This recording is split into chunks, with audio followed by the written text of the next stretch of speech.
before I introduce Jonathan up to the stage with me, just to set a few notes. So if you have any questions for Jonathan throughout our conversation, in the Q&A area on the right-hand side next to the screen, please add them in there. This is, having spoken to Jonathan on Monday over the phone, this is going to be a really valuable conversation, whether you run your own company with teams, whether you're a team leader within a company.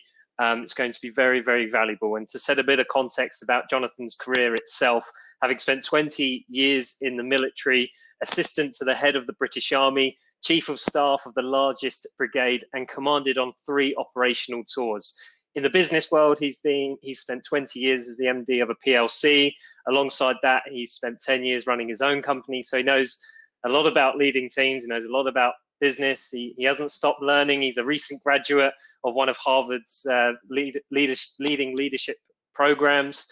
He's also an MBE for his services to leadership in training UN leaders who helped prevent the East Timor massacre. He's a podcast host. His Inspiring Leadership podcast is in the top 5 of business leadership podcasts on Apple. But I will introduce Jonathan up to the stage. So bear with me 1 second. Jonathan, we look forward to having you here. Hello, Bradley. Hello, Jonathan. Yes, you're coming through loud and clear. Hopefully you can hear me as well. I can indeed. And I hope the reality isn't too disappointing for people. I've built you up there, haven't I? Thanks very much for your time, Jonathan. And as I said, we had a really good call on Monday, so I'm really looking forward to diving into this. But I've said a little bit of context about your background. But firstly, we'll focus on the military side. So what was your pathway into the military and your journey in the military to get to where you were in a snapshot? Yeah, my father was Fleet Air Arm. He was a fast jet pilot. He was killed when I was 3, and mother brought 3 kids up on her own. And I always wanted to be somewhat like my father. So I was awful at sea, so I decided to join the army, and had a very good career. But then I went to be an instructor at the military academy, and having been outstanding, I suddenly was average, and I had a bit of a crisis. I thought, I didn't know I was average. There were people who were much better than me. So I reached out to find out about the man I never knew, my father, who was killed when I was 3. And I learned a lot from other leaders. And so I made a calling to learn about leadership, study it. I'm dyslexic, but I read about 80 audiobooks a year on leadership, neuroscience, health, well-being. And also I interview all these different leaders, CEOs and generals and managing directors, entrepreneurs. And I learn from them and pass it on to others. And it's one of my greatest things is I really enjoy coaching leaders at all levels, from startup to small businesses, medium-sized, to help them lead others well. Absolutely. And into your military career, if you could share a couple of tours that you faced with, particularly relevant with today, and a lot of work that you're doing at the moment is around crisis management and leadership, leading through a crisis. And we are in a crisis in the business world in that respect. So what were some of your tours that were more crisis related? Yeah, 2 come to mind. And then also some time when I was in PwC, I could talk about after we talked about these 2. East Timor, there was a horrendous massacre going on by local militias, raping and murdering of various villages. And the Australians had to go in. They wanted some help. We'd been in Bosnia. I'd been a company commander in Bosnia, just keeping the peace after the war there. And so they asked me to put a brigade headquarters together. And I think the lessons relevant for today is be ready and be balanced for what we call subs, sudden unexpected bombs that come in. So just when things are going well, that's the time to prepare for all the, what if this happens? What if that happens? Have we got anything planned for that? Didn't see it coming. I was just busy with my day job, and they asked me to leave a small half my brigade headquarters, there's about 160 staff, behind, and train up 120 other people from around the UK to go to Australia, train them up with the Americans, Canadians, things like that. The other lesson I think from that was pivot and be ready to quickly switch. Tempo is a thing like you're moving at speed one direction, and you have to change and shift and move at speed in another direction. I mean, you've all probably had to do this, where you might have had an office, and a day later, you have to have everybody working from home with kit, laptops, all that kind of stuff, and do calls and everything from there. And the why. You've got to be very clear about the why you're doing something. Then you have the what, and then you have the how. So East Timor, it went very well. That's when I got my MBE from the Queen, after the way we'd worked with the other nations. But I wasn't really prepared for it. But I got to the place where I'd used a coach approach to leading people. So I wasn't micromanaging it and doing it myself. I can talk about a coach approach later. But it gave me capacity to think strategically. So when a new opportunity came in, I didn't turn it away and say, no, we can't do East Timor. I said, yeah, okay, I'll do that. And the second one is the Falklands. I was so excited I wanted to be involved in the Falklands. I was a young lad. I was probably about 19 or 20 at the time. I was 20 in 1982 when the Falklands invasion happened. I wanted to go with the Scots Guards, who I was serving with, but I wasn't ready. I was still in training at the time. Thank God I missed it, because many of my colleagues, so that, you know, beware what you wish for. Many of my colleagues came back with PTSD or legs blown off or half their brains shot away, and it wasn't pleasant. But I think the thing we learned about from that is they weren't prepared. They were doing public duties, marching up and down in front of Buckingham Palace in their smart rig tunics and their bearskins. And then suddenly they had to be in Wales and then on a ship going to the South Atlantic. And so crisis brings unexpected leaders forward. And as they went up Mount Tumbledown against a very strong force of 5th Marine Battalion of the Argentinians, unsurprising leaders came forward. Some who you thought were good and looked good in when everything's going well were awful and let the side down and cried and were shaking. Others who you'd written off came to the front. So in this crisis, look at your organizers. Who's actually reacted well? Who's been a good natural leader? They might be quite unexpected. Lift them up, give them an opportunity, maybe jump a couple of ranks.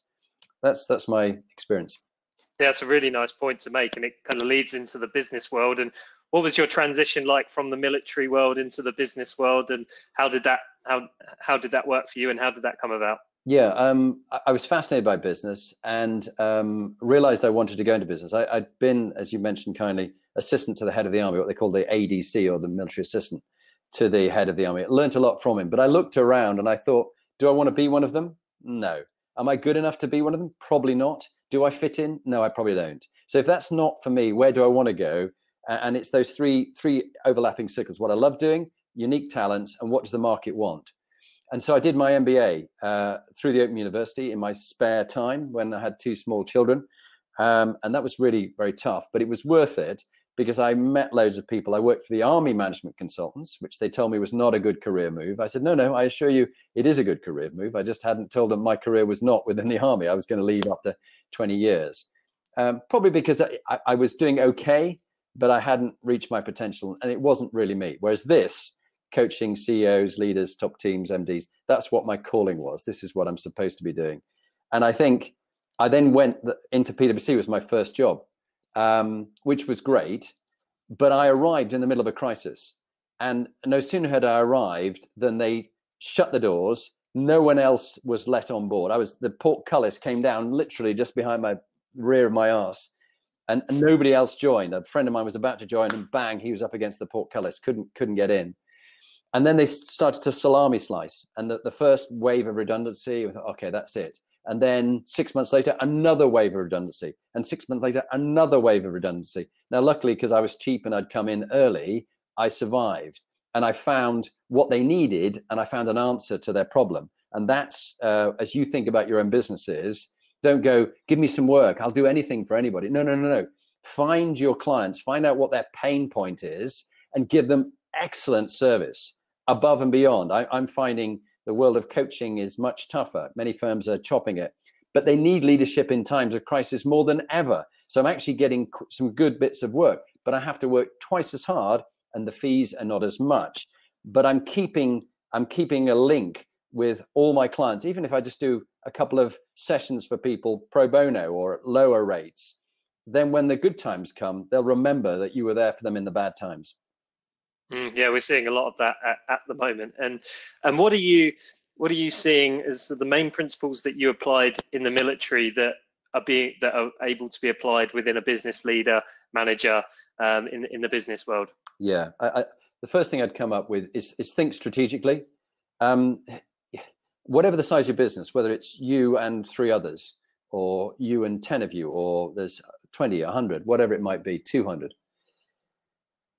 you're doing the day-to-day stuff, but actually, you, as the leader of that organization, you're paid to make 3 decisions a year. You've got to work out what those 3 are and make the right decisions, but you're really paid for that. Are you paid to be busy, or are you paid to think? You're paid to think. So you've got to think strategically. What is the new normal now? And embrace that and change and pivot, and don't wait for someone else to tell you the answer. You know, like, for example, there's different loans you can get in businesses, C-bills, and it was a complete usury. They were just trying to rip you off and charge you 6.7% for 3 years. Forget that. 3.25 was what I was paying for the loans before. But then now, great, they've come in with a bounce back loan. My bank isn't doing that. So I've got to pivot and think, who might do that? So apply to HSBC. So you have to be much more agile. And I think embrace the remote working. I am actually really getting used to working from my home here in Lincolnshire, whereas I've got an office in London that's closed at the moment. There's no one there. The second point is humanity and humility. You see more of people on videos. You see their homes. You see small dogs jumping up, child crawling all over a client. And that makes you much more human, and people can build trust. And finally, with the people you have, do you care? Do you really, really care?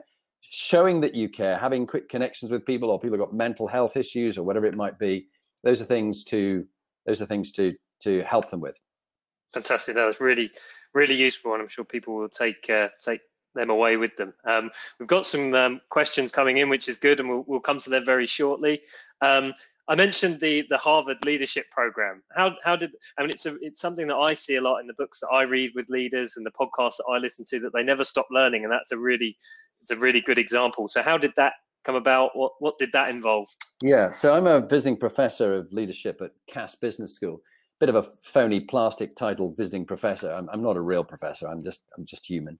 But it was quite interesting because I taught on the Exec MBA program, and I learned a lot from that. And funny enough, that's how I've got invited by LinkedIn to do a LinkedIn Live weekly session on inspiring leadership in crisis. So if you come onto my site on 5 o'clock on a Tuesday, you'll get some very interesting CEOs, generals. We've got the deputy head of the army next Tuesday. We just had the CEO of a charity called Scope, CEOs of different businesses. The CEO for the Foreign Office came on. Very interesting people. Some scientists talking about sequencing of the RNA with the virus and stuff like that. But I wanted to get extra badge on the shoulder of going to Harvard. Do you know what? It was interesting. I met 70 different people from all over the world, from Colombia and all sorts. Funny enough, the quality of the teaching was disappointing, and it was a bit ego-ridden, thinking that they were God's gift. I'm pleased I did it, and I learned. You always learn something, even when it's not good. You learn something. But I think the greatest lesson that I learned is about the incomplete leader and the complete team. So all of you listening, and I was pleased to be able to join a few of the tables, different businesses and things like that. Remember, you're never the complete product. I'm certainly not. I've made way more mistakes than you've ever made. I just learn a lot from them. Hopefully don't repeat them, but I sometimes do. But you've got to get a complete team around you. Metaphorically, people who are 2 inches taller than you in their specialist areas. So you can stay on the balcony or at the bridge looking about 5 miles out, and that your team can be down in the engine getting things working. But you have to be able to go down and help out when's required. But don't get stuck in the bowels of your Titanic. Otherwise, you definitely will hit your iceberg, not because you weren't watching out for it from 5 miles before. Absolutely. Great. We'll go to some questions from attendees, Jonathan. We've got some good ones coming in. Voted to the top here is from Noel Preston. And without commenting on the politics, more so the person, what are your thoughts on how Boris is doing in the current situation as a leader? And if you were able to give him any advice, what would that be? Yeah, I would actually love to be Boris's coach. It would be a bit of a challenge. Having one of my clients worked with him when he was in the Foreign Office directly. Boris is very clever. And what he has done is that he's done that analogy of, he realizes that he wouldn't admit it, but he realizes he's the incomplete leader, and he's created a complete team. He's trying to create a good team around him. So Mark Sedwell, who worked in MI5 and MI6, is a true leader. He is the permanent secretary. I had him in one of my groups at Windsor Castle. Inspiring guy. He's the guy behind the scenes who's making a lot of these things happen, because politicians are politicians. They're not strategic thinkers. They're not natural leaders. They're often trying to do something with a cause, and they believe in it, and they want to make a difference, but they've not really had any training development. So I think Boris is doing the best he can. He was a little foolish to say, I'll go and shake the hands and meet everybody who's got COVID-19, and then he gets it. That's a bit of an own goal. However, he then becomes a bit of a hero because he's survived, thank God, he's survived through. So he's not a great leader. He's written books on Churchill. He's trying to base himself on that. But he's the best that we've got. I certainly wouldn't want Theresa May, and I certainly wouldn't want Corbyn. I'm not sure about the new Labour leader. He is quite a clever lawyer. I think he'd be okay, but I think Boris is the best we've got at the moment, but we've got a lot of things to sort out. We're behind the power curve, unfortunately.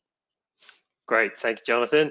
And a couple that have been voted up to the top. Marlena O'Donnell asked, "Who is the most inspiring leader in your opinion, and why?" So, who do you aspire to look up to? Okay, I think I picked two. Deanna Oppenheimer, who was the CEO of Barclays Retail Bank. She's now the she's now the chairman of Hargreaves Lansdown. I'm working with her and her board at Hargreaves Lansdown, and she cares about her people. She's quite feisty. She had a very bullying boss when she was in Barclays, and she kept the shit off her team. She really cared about her own team, but she calls things out. She's not afraid to call things out. So she is an inspiring leader. I'm going to get her on my podcast in a couple of weeks' time. And the other person is Lord Dannatt, General Lord Dannatt, who was my commanding officer when I was a company commander. Quiet, he's an introvert, strong value set, really good listener. It isn't about us being gobby and talking too much. Actually, shut the F up and listen to people and learn from them. But really strong value set. And he could listen to us all and then go, right, this is what I hear is the main point, and this is what we're going to do. Are you with it? Thumbs up. Not so sure, or against it? And then he'd get more of us to what would it take to make it a thumbs up, to get our commitment into it. Those are two. Excellent. Claudia from our own team at Network My Club, which is more important when going into a leadership role, experience or attitude? Oh, I love that one. Knowledge, skills, and attitude, KSA. Knowledge and skills can be trained, but attitude, if their attitude sucks, don't hire them. And it's always hire for attitude. Their attitude will define their altitude, how high they'll get on. So you've got to have someone who has a good, positive attitude, team player, positive, proactive, makes it happen, cares about others, emotionally intelligent. You can train them up on the knowledge and skills. I mean, clearly, if they're going into, I don't know, quite a few people here in financial services and insurance and things, if they know nothing about insurance, they go, I'm really enthusiastic. That's clearly a bad hire. But I'm talking about if it's a decision on that, always attitude every time. Good question. Yes.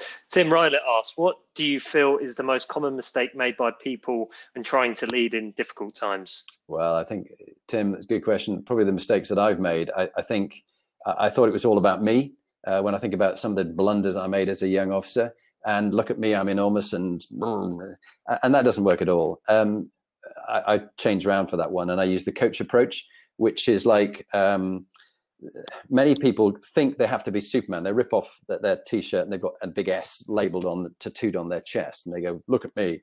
No, it's the incomplete leader leading the complete team. So have an army of giants, surround yourself with good quality people, and then empower them, ask them, involve them, and admit when you don't know.